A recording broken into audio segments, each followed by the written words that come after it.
Hello everyone, आज हम करेंगे क्लासिकल कंडीशनिंग यानी शास्त्रीय अनुबंध के कुछ महत्वपूर्ण कॉन्सेप्ट्स और बिंदु। देखिए, शास्त्रीय अनुबंध में जो काम किया है ना, वो मेनली काम किया है पैवलोव ने। इवान पैवलोव एक रशियन फिजियोलॉजिस्ट थे। उन्होंने जो है कुत्ते के ऊपर शोध किया और उनकी जो रिसर्च से जो जितना भी डेटा आया ना, वो काफ़ी महत्वपूर्ण था, जिसके लिए उन्हें नोबेल प्राइज भी दिया गया मेडिसिन के फील्ड में। ठीक है, अब हम देखते हैं कि क्लासिकल कंडीशनिंग होती क्या है। शास्त्रीय अनुबंधन, आप देखिए कि अनकंडीशन स्टिमुलस होता है, एक होता है स्वाभाविक उद्दीपक। जैसे कि आप मान लीजिए कि आप पॉपकॉर्न बना रहे हैं, ठीक है। अब पॉपकॉर्न बना रहे हैं तो उसकी खुशबू आ रही है, स्वाभाविक उद्दीपक है, स्टिमुलस है वो। उसके बाद क्या होगा, आपका अनकंडीशन रिस्पॉन्स आएगा, यानी कि स्वाभाविक अनुक्रिया आएगी कि आपके मुंह से जो है वो लार टपकने लग जाएगी, आपको भूख महसूस होने लगेगी। ठीक है, अब क्या किया जाता है कंडीशनिंग के अंदर, एक कंडीशन स्टिमुलस यानी कि एक अस्वाभाविक उद्दीपक यानी पिंग यानी बीप बजाई जाती है, उसको बार बार पेयर किया जाता है अनकंडीशन स्टिमुलस, यानी कि जो पॉपकॉर्न की खुशबू है, पॉपकॉर्न का बनने वाली प्रक्रिया है, उसके साथ बार बार पेयर किया जाता है। और उससे क्या होता है, आप अनकंडीशन रिस्पॉन्स ही देते हैं, यानी बीप बजी और पॉपकॉर्न पक रहे हैं तो भी आपकी उसे देखकर मुंह में लार टपक रही है, अनकंडीशन रिस्पॉन्स आप कर रहे हैं। ऐसे बहुत सारी बार करने के बाद सिर्फ बीप के बचने से और पॉपकॉर्न के ना देने से, यानी बीप जो कि आपका कंडीशन स्टिमुलस है, यानी कि अस्वाभाविक उद्दीपक है, सिर्फ वही पेश किया जा रहा है, पॉपकॉर्न नहीं दिए जा रहे हैं, स्वाभाविक उद्दीपक नहीं दिया जा रहा है, तो सिर्फ बीप के बजने से मुंह में लार टपकना, वो कहलाएगा हमारा कंडीशन रिस्पॉन्स यानी अस्वाभाविक अनुक्रिया। ठीक है, यही इसी तरीके का एक्सपेरिमेंट, ये तो मैंने डेली लाइफ से पॉपकॉर्न से जोड़कर दिखाया। पैवलोव ने भी कुत्ते के साथ यही किया था, घंटी बजाई और सबसे पहले तो रोटी दी यानी स्वाभाविक उद्दीपक, उससे वो स्वाभाविक अनुक्रिया लार टपका रहा था। ठीक है, फिर घंटी बजाई यानी कंडीशन स्टिमुलस, और भोजन दिया यानी कि अनकंडीशन स्टिमुलस, और लार टपकाना एक स्वाभाविक अनुक्रिया है यानी कि अनकंडीशन रिस्पॉन्स है।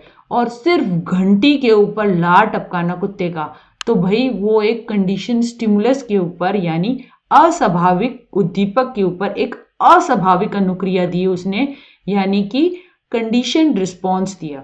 तो ये पैवलोव ने कुत्ते के कॉन्टेक्स्ट में मैंने और बता दिया आपको।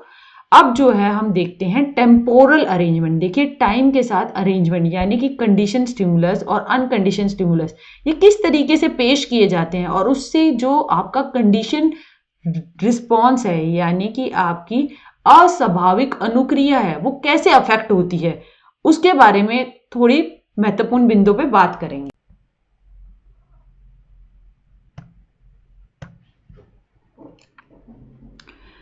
अब हम करेंगे टेम्पोरल अरेंजमेंट, यानी टाइम के साथ कैसे हम कंडीशन स्टिमुलस यानी कि अस्वाभाविक उद्दीपक और अनकंडीशन स्टिमुलस स्वाभाविक उद्दीपक, उनको कैसे टाइम के साथ हम जोड़ते हैं, तो कैसे आप एक कंडीशन रिस्पॉन्स यानी कि एक अस्वाभाविक अनुक्रिया करते हैं, उसके बारे में हम कुछ बातें करेंगे। 4 ये पॉइंट्स हैं, उनको देखते हैं। पहला देखिए, फॉरवर्ड कंडीशनिंग यानी आगे की ओर बढ़ती हुई कंडीशनिंग।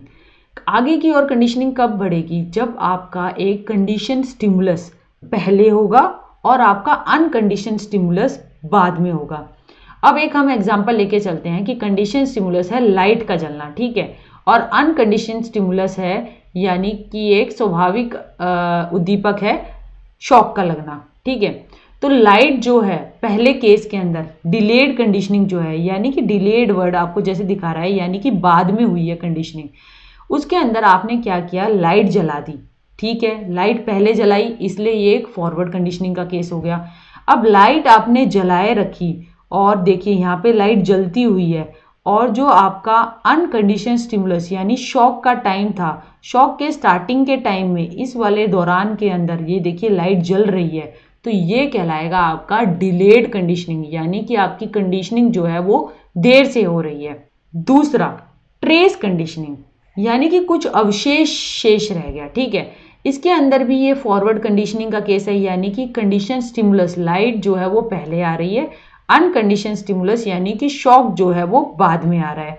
इसके अंदर आपने लाइट जो है वो जला दी, मगर आपने शॉक दिया था, लाइट बुझने के बाद जो है ये समय लग गया, उसके बाद जो है वो आपने शॉक दिया, तो थोड़ा आपने ट्रेस रह गया।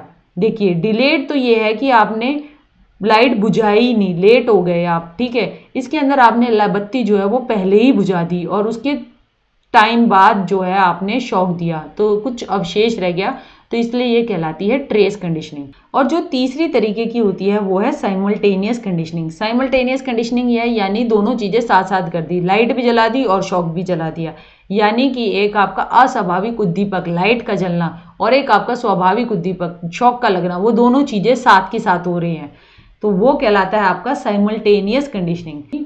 नंबर 4 पे हम करेंगे बैकवर्ड कंडीशनिंग। बैकवर्ड कंडीशनिंग के अंदर क्या होता है आपका यूसीएस, यानी कि आपका स्वाभाविक उद्दीपक वो पहले आ रहा है और आपका कंडीशन स्टिमुलस यानी कि आपका अस्वाभाविक उद्दीपक वो बाद में आ रहा है। तो इसके अंदर क्या होगा, देखिए पहले जो है वो शॉक मार दिया और उसके बाद यहाँ पे आप देखिए लाइट जो है अब जली है यहाँ ऊपर की ओर, तो ये कहलाती है आपकी बैकवर्ड कंडीशनिंग।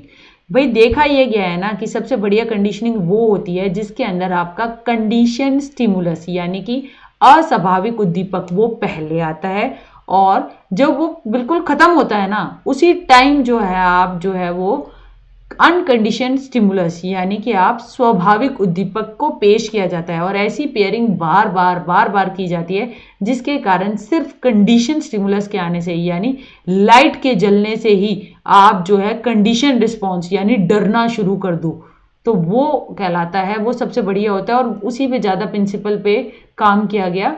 ऑल्दो हमने ये 4 टाइप की देख ली हैं। डिलेड के अंदर ये है कि आपने लाइट जलती छोड़ दी और उसके बाद आपने जो है शॉक दिया, मगर एक फर्स्ट हाफ में शॉक के दौरान लाइट जली रही थी, दूसरे में आपने क्या किया, लाइट बुझाई दी, इससे पहले आपने शॉक देते, वो कहलाती है ट्रेस कंडीशनिंग। तीसरी जो है साइमल्टेनियस है, आपने लाइट और शॉक दोनों साथ के साथ चला दिए। और चौथी जो है उसके अंदर आपने शॉक पहले ही दे दिया और उसके शॉक के चले जाने के बाद आपने जो है वो लाइट पेश की। ये आप टेम्पोरल अरेंजमेंट देख सकते हैं। सबसे बढ़िया फॉरवर्ड कंडीशनिंग का टेम्पोरल अरेंजमेंट होता है जिसमें जो है कंडीशन स्टिमुलस पहले आता है और अनकंडीशन स्टिमुलस बाद में आता है। कंडीशन स्टिमुलस खत्म होते ही ना तुरंत आपने जैसे लाइट बुझते ही आपने करंट मार देना, वो सबसे बढ़िया पेयरिंग होगी जिससे आपका कंडीशन रिस्पॉन्ड यानी जो सिर्फ बाद में लाइट के आने से और कंडीशन रिस्पॉन्स देना, डर जाना, वो सबसे ज़्यादा बॉन्ड स्ट्रांग हो। So thank you very much. उम्मीद करती हूँ ये वीडियो आपको इस टॉपिक को क्लियर करने में मदद करेगी।